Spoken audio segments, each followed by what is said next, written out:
Hi friends, welcome to 𝐂𝐻𝐿 channel. நான் உங்கள் சுகன்.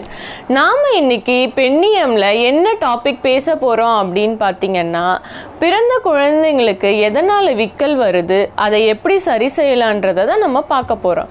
இந்த வீடியோ பார்க்கிறதுக்கு முன்னாடி நீங்க எங்க 𝐂𝐻𝐿 சேனலுக்கு புதுசு அப்படினா உடனே subscribe பண்ணிடுங்க. வாங்க வீடியோக்குள்ள போலாம். குழந்தைகளுக்கு விக்கல் வரதுன்றது ஒரு நார்மலான விஷயம்தான்.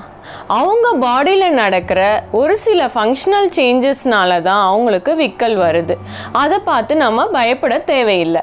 குழந்தைகளுக்கு எதனால விக்கல் ஏற்படுது அப்படின்னா, அவங்களோட வயிறு பகுதிக்கும் நெஞ்சு பகுதிக்கும் நடுவில் இருக்கிற டயஃப்ரம், அதாவது உதரவிதனம்னு ஒரு விதமான தசை இருக்கு. அந்த தசையில ஏற்படுற கான்ட்ராக்ஷன்னால தான் அவங்களுக்கு விக்கல் ஏற்படுது.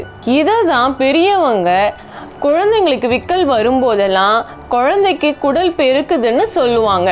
இதை தவிர்த்து வேற என்ன ரீசன்லாம் இருக்குன்னு பார்த்தீங்கன்னா, குழந்தைக்கு பால் கொடுக்கும்போது அவங்க பாலோடு சேர்ந்து காற்றையும் முழுங்கிடுவாங்க. அந்த நேரத்தில் அவங்களுக்கு விக்கல் ஏற்படும். இன்னொரு காரணம் என்னன்னு பார்த்தீங்கன்னா, அவங்க அழறாங்கன்னு நம்ம அடிக்கடி பால் கொடுக்கறதுனால அதனாலேயும் அவங்களுக்கு விக்கல் ஏற்படும். எப்பவுமே குழந்தைங்க வயிறு நிறைய பால் குடித்ததும் உடனே நீங்கள் அவங்கள கீழே போடக்கூடாது, படுக்க வைக்கக்கூடாது.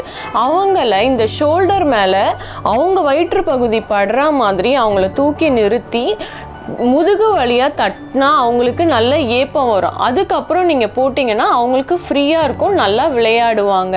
இந்த விக்கல் எதனால் வருதுன்றதை பார்த்தோம். இப்போ அதை எப்படி சரி செய்யலான்றதை நான் சொல்கிறேன். பிறந்ததுலேருந்து 6 மாத குழந்தைங்களுக்கு எப்படி விக்கலை சரி செய்கிறதுனா, அவங்களுக்கு நீங்கள் பிரெஸ்ட் ஃபீடு தாய்ப்பால் கொடுத்தாலே அவங்களுக்கு விக்கல் சரியாயிடும்.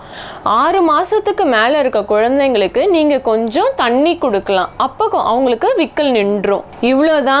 குழந்தைங்களுக்கு அடிக்கடி விக்கல் வரதை நினச்சி நம்ம பயப்பட தேவையில்லை. அது ஒரு நார்மலான விஷயம்தான். இந்த வீடியோ உங்களுக்கு யூஸ்ஃபுல்லாக இருந்திருக்கும்னு நினைக்கிறேன். பெண்ணியம்ல வேற ஏதாவது டாபிக் நான் பேசணும்னு நீங்கள் நினச்சிங்கன்னா கமெண்ட் செக்ஷனில் அந்த டாப்பிக்கை நீங்கள் மென்ஷன் பண்ணுங்கள். அடுத்து நம்ம பெண்ணியம்ல என்ன டாபிக் பேச போகிறோம் அப்படின்னு பார்த்தீங்கன்னா, how to use pregnancy kit. அதை மிஸ் பண்ணாமல் பார்க்க உடனே 𝐂𝐻𝐿 சேனலை சப்ஸ்கிரைப் பண்ணுங்கள். இந்த வீடியோ உங்களுக்கு பிடிச்சிருந்தா லைக் பண்ணுங்கள், உங்கள் ஃப்ரெண்ட்ஸ் அண்ட் ஃபேமிலிக்கு ஷேர் பண்ணுங்கள். உங்கள் நேரத்திற்கு நன்றிகள் பல. அன்புடன் 𝐂𝐻𝐿. பாய்.